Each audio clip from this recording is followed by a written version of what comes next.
pembukaan saya tadi. Ini saya ingin bertanya terlebih dahulu, apakah pidato Presiden Prabowo di sidang PBB kemarin ini sesuai dengan ekspektasi dari Prof. Hikmahanto sendiri begitu? Sangat sesuai, bahkan menggelegar kalau menurut saya. Kenapa? Pas kebetulan sekali Presiden Trump kalau dibandingkan dengan Presiden Prabowo, udahlah kalah mereka dia, ya kan? Karena apa? Hmm. Karena tadinya saya khawatir juga karena Presiden Prabowo didudukkan di nomor 3 setelah Presiden Trump.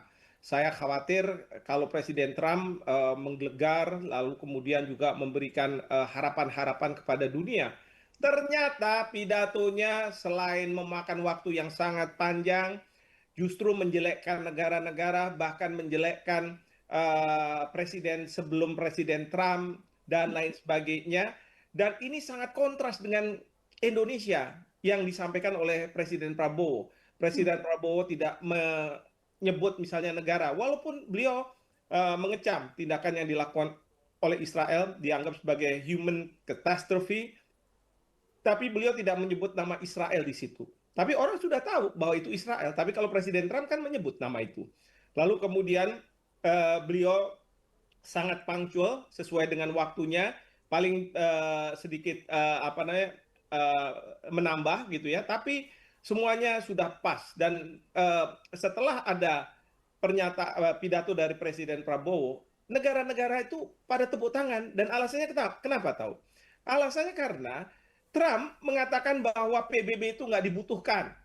Yang namanya climate change itu adalah hoax, bohong gitu.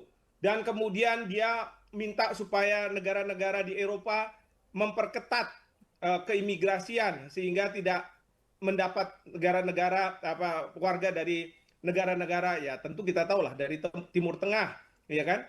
Nah, tapi kan kalau Pak Prabowo mengatakan di awal bahwa kita manusia setara dan kami ini pernah dijajah yang membuat kami tidak setara. Itu merujuk pada apa yang terjadi di Palestina sekarang. Ya kan dijajah. Bahkan beliau mengatakan kami ini disetarakan dengan anjing. Karena pada waktu itu memang ketika kita mau masuk kolam renang di Cikini katanya anjing dilarang masuk. Nah, pribumi pun dilarang masuk. Berarti kan kita setara dengan anjing itu.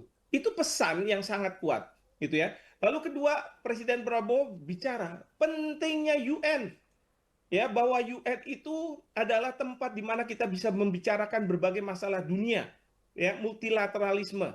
Tidak seperti Trump meremehkan apa namanya UN. Belum lagi beliau mengatakan bahwa yang namanya climate change itu benar ada.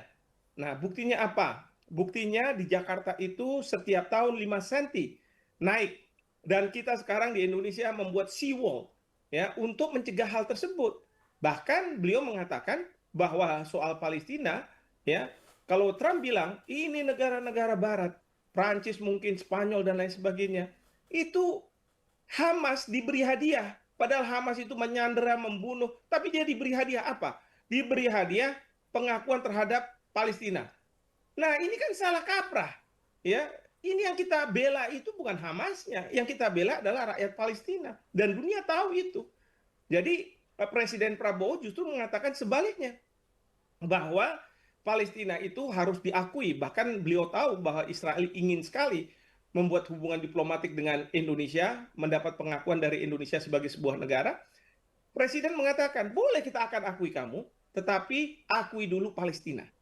Ya, dan kalau kamu punya masalah, ya tapi kalau saya akui Palestina, jangan-jangan saya masih dapat serangan-serangan. Kalau sekarang dengan saya menduduki Palestina, serangan-serangan itu saya anggap sebagai serangan terhadap pemberontak terhadap pemerintah pusatnya, sehingga boleh melakukan tindakan polisionil, begitu kan?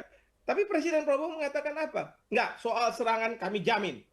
Ya, kalau perlu PBB menurunkan pasukan perdamaian PKO dan kami akan menyumbang sampai 20.000 bahkan lebih.